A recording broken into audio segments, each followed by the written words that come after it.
ਲਓ ਜਨਾਬ, ਜਦੋਂ ਮੋਟਰਸਾਈਕਲ ਦਾ ਚੈਨ ਵਿੱਚ ਕਦੀ ਕੜਿਕ ਕਰਦਾ, ਵੈਸੇ ਵੀਲ ਫੇਰ ਕੇ ਚੈੱਕ ਕਰੀਏ ਤੇ ਆਵਾਜ਼ ਨਹੀਂ ਹੁੰਦੀ, ਲੇਕਿਨ ਜਦੋਂ ਉੱਤੇ ਬਹਿ ਕੇ ਚਲਾਈਏ ਤੇ ਫਿਰ ਵਿੱਚ ਕਦੀ ਕੜਿਕ ਕੜਿਕ ਕੜਿਕ ਕਰਦਾ।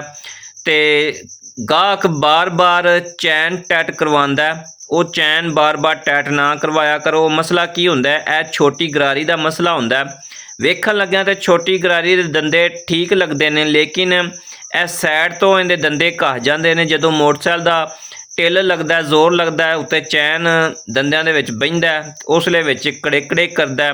ਤੇ ਲਿਹਾਜ਼ਾ ਜਦੋਂ ਵੀ ਇਹੋ ਜਿਹਾ ਮਸਲਾ ਬਣੇ, ਕੜਿਕ ਦੀ ਆਵਾਜ਼ ਆਵੇ ਤੇ ਇਹਦੀ ਛੋਟੀ ਗਰਾਰੀ ਨਵੀਂ ਪਵਾ ਦਿਆ ਕਰੋ ਤੇ ਇਨਸ਼ਾਅੱਲਾ ਆਵਾਜ਼ ख़त्म ਹੋ ਜਾਏਗੀ। ਇਸ ਮੋਟਰਸਾਈਕਲ ਦਾ ਵੀ ਇਹੀ ਮਸਲਾ ਸੀ। ਇਹ ਵੈਸੇ ਵੀਲ ਫਿਰ ਕੇ ਵੇਖੀਏ ਤੇ ਠੀਕ ਲੱਗਦਾ ਸੀ, ਲੇਕਿਨ ਵਿੱਚ ਕੜਿਕ ਕਰਦਾ ਸੀ। ਤੇ ਹੁਣ ਇਹਦੀ ਗਰਾਰੀ ਇਨਸ਼ਾਅੱਲਾ ਬਦਲੇ।